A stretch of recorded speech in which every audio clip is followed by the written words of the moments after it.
Hey, Go ahead. we're on the we're talking trash series, and I'm talking to Rich at Applebees in Coventry, Rhode Island. And how you doing today, Rich? Doing well. Good. How long have you been managing at the Applebees? Doing Applebee's about 13 years now. 13. So you've seen probably a lot of different things come and go in the restaurants. And how was your first thoughts of the package room when it came in? First thought, seeing the emails and looking at it, I was like, here comes another piece of crap that they're going to send me and make me use. It didn't turn out to be that way, though. It was, first impressions were bad when I first thought about it, but after we've had it for a while, it's definitely worked out for us. I see the benefit in having it. Has it improved your productivity within the restaurant and keeping your employees in the restaurant a little bit more? It's definitely helped keep them in the building more. We don't have to take the trash out the back door quite as often. What we used to get into anywhere from 5 to 8 barrels is going into the package room. I mean, even as many as 10 barrels have gone into some days. In fact, there was one day last week we put one in, and that's not going to go in, and sure enough, nope, it still went in, it still got down, and it worked. Wow, so 8 to 10 trash cans with no problem, and you've decreased trips out the back door, you think, by how many per day? Roughly anywhere from 5 to 10, probably. That's fantastic. So a big productivity enhancement, but also maybe a security enhancement too. Oh, it definitely helps with security, keeping the door shut more often. Yeah, and obviously if an employee is going to take something out, they're going to try to do it during the trash run. We found out is the biggest theft vehicle. So you think it's a little bit more secure, your restaurant overall, and you don't have to check it as often. Definitely a deterrent for that.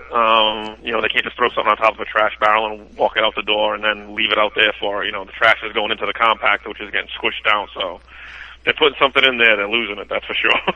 Yeah, plus it probably goes across several different, you don't even have to go out during one shift, you could probably go across multiple shifts, so it's a little harder for an employee to even plan when the trash is going to go out now. Right, they don't know. During the day if we don't fill that thing up and it sits there, we just go into the night shift without emptying it.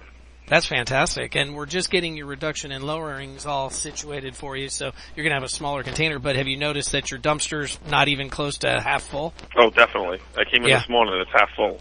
That's and it? I picked up on Friday, so that's Friday, Saturday, and Sunday's trash. And we had a very busy Friday and a very busy Saturday. That's fantastic. So able to make it through some of your busiest 3 days in a row, actually, and still have... Basically, those 3 days were about 60% of our sales for the week. Wow, and only half full. That's great. So that's proven the concept, and once we get the new dumpster size in there, it'll hopefully help you even more. Yep. Have you noticed that it's pretty easy to get your employees to adapt it once they understood it? At first, they were apprehensive. They didn't like it, but they've seen the benefit of it. One of them doesn't really like it that much, but I think he's just a complainer. Yeah. Most of them see the benefit of it. Smokers definitely aren't our friends. When I used to manage, that was how it was: the smokers and the people that like to get out of the building. So yeah. we're glad that it's working so well for you, Richard. And any other thoughts on it expanding it past your own store? Would you suggest it goes into other restaurants? I would recommend it to all the Applebees or to anybody who's interested in saving some money and tightening up security in the back of their restaurant. That's fantastic. Well, we appreciate your time on Talking Trash series, and you have a great rest of your day. All right, Mark, you too. Okay, sounds great, Rick. So change the way you process your waste. Risk. It's everywhere in your restaurant, so reduce yours by using the package drum system.